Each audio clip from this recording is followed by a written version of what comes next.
Hai Sobat Kusma, tujuan pemeriksaan laboratorium untuk mendeteksi adanya penyakit, menentukan faktor risiko penyakit, memantau perkembangan penyakit dan efektivitas pengobatan.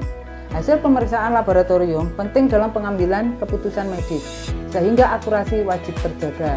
Persiapan yang kurang optimal dapat menghasilkan data yang tidak akurat, menghambat diagnosis dan berdampak pada penanganan medis yang buruk. Apa sih persiapan pasien sebelum pemeriksaan lab? Yang pertama, pasien harus puasa 8-12 jam sebelum pengambilan darah. Untuk pemeriksaan glukosa cukup 8 jam, sedangkan untuk pemeriksaan triglycerida 12 jam. Selama berpuasa hanya diperbolehkan minum air putih saja. Hindari merokok, konsumsi permen karet, kopi, teh, alkohol, dan obat adiktif karena akan mempengaruhi hasil. Jangan berpuasa lebih dari 14 jam. Kemudian hindari aktivitas berat sebelum pengambilan darah.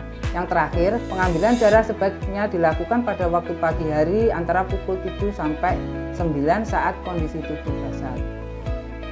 Tapi, terkadang beberapa pasien masih mengabaikan anjuran tersebut dengan alasan lupa, sibuk, ataupun malas. Padahal, persiapan pemeriksaan ini dibuat berdasarkan berbagai pertimbangan yang fokus pada keselamatan pasien.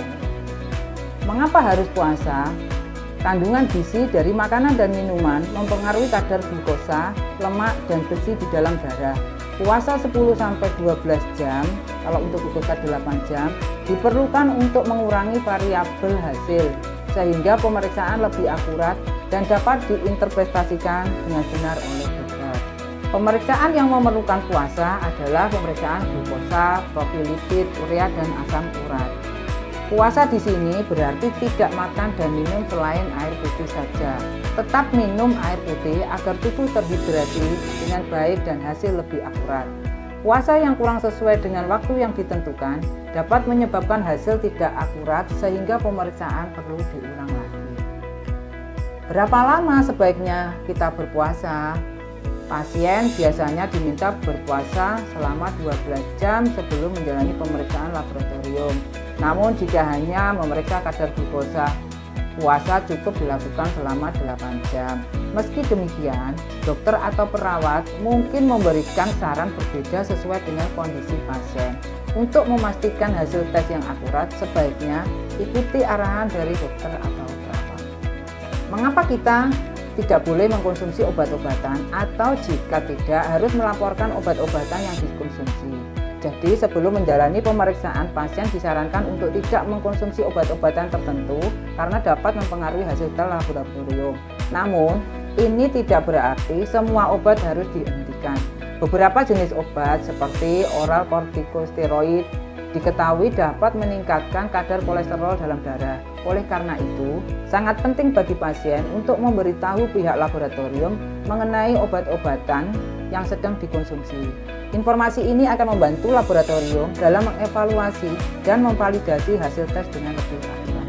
Pemeriksaan dilakukan sebaiknya pada jam 7 sampai jam 9 pagi.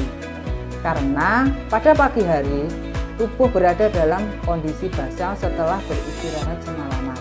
Kondisi ini memberikan hasil yang lebih akurat karena tubuh kita memiliki variasi biologis yang tergantung pada waktu. Kadar analit yang diperiksa pada pagi hari bisa berbeda jika tes dilakukan pada sore hari. Sebagai contoh, kadar hormon kortison cenderung lebih tinggi pada pagi hari dan mencapai kadar terendah pada sore hari. Persiapan pemeriksaan yang benar merupakan hal yang perlu kita lakukan sebagai upaya untuk mendapatkan hasil pemeriksaan yang akurat untuk diagnosa dan pengobatan yang tepat oleh dokter. Lakukanlah dengan benar untuk menghindari pemeriksaan ulang atau menghindari pemeriksaan tambahan yang